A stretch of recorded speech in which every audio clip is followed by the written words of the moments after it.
In this episode, I'm going to read you a letter I wrote to my friend Jade, who's an artist, when she was going through a phase that she is unsure about her future. And I wrote a letter to encourage her. It's about our artist's inner voice, the resistance. If you're interested in conceptual portrait photography or surrealism portrait photography, check out my courses on portraitcreatives.com that you might find it helpful. Here's today's episode. My friend Jay is one of those talented artists that they show their talents when they were very young. We're all amazed about her work, but she rarely show her work. And there's no way we can find her work on internet. After she graduated from school, she didn't want to go to any college or university, even she had a lot of offers. And she decided to went to work after graduate from school until she got to 25 or 26, and she decided to go back to university to study 3D modeling. And so she applied for the universities and she got accepted. And 4 years in, she always got the top marks. She was the eldest in the class. She was very competitive and decided to do her best at the university. She was graduated from the university as a top student. So just before she graduates, she feels unsure about her future. She worried that no one will hire her, that her work is not good enough. But believe me, she showed me a short clip of what she did. That was really, really amazing. And I was sure that any company will hire her. But she has this, I think, just insecurity and not having the confidence about herself. I got a bit worried about her, so I wrote a letter to encourage her. And here's the letter. And this is for all artists who are encounter self-doubt. You don't feel good enough. Every artist encounters the inner voice that tells them they are not good enough and their work is unworthy. It happens to many other artists than myself. The voice can be a good thing and a bad thing. It depends on how you treat it. It encourages and drives an artist to climb the mountain to reach to the next level. The fact is that we will never be good enough to create the art we want to create. The next piece of art, the one you haven't created, is always the better one. There is no end to it. The feeling of not being good enough drives us to reach a higher level. Great artists need it. We learn to live with it and use it to our own advantage. The voice can drive the artist to quit. And it is part of its job to eliminate the ones that are not strong enough to climb or not meant to climb that particular mountain. The secret is that you can't display or show that you have that inner voice.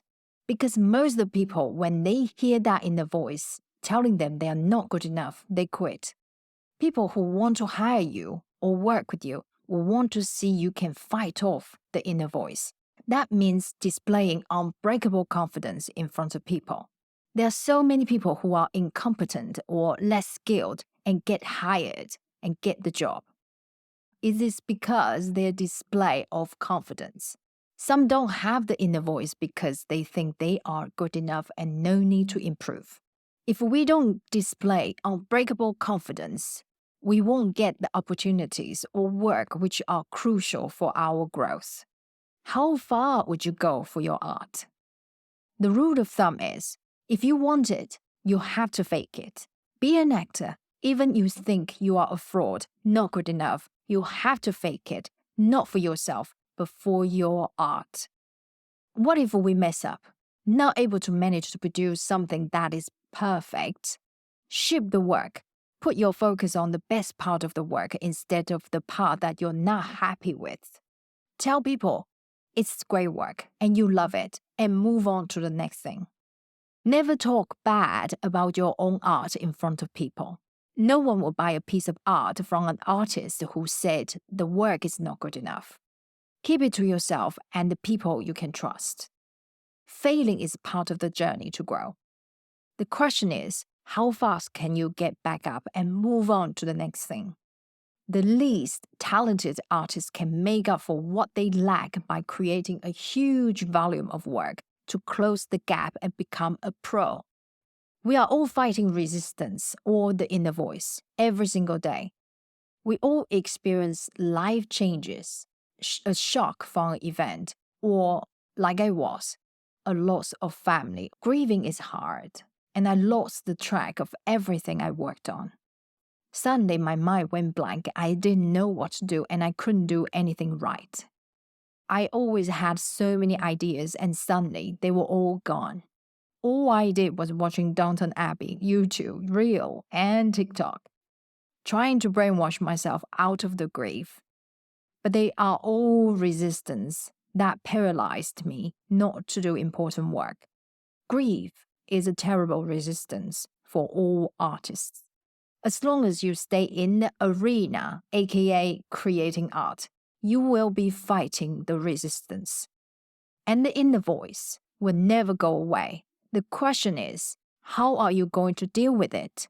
Will you fight for your art or give it up?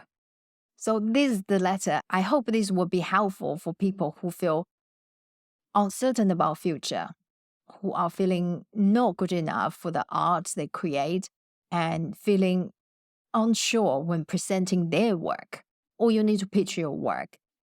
Just sums up a lot of things, and there's lots to take in, I think.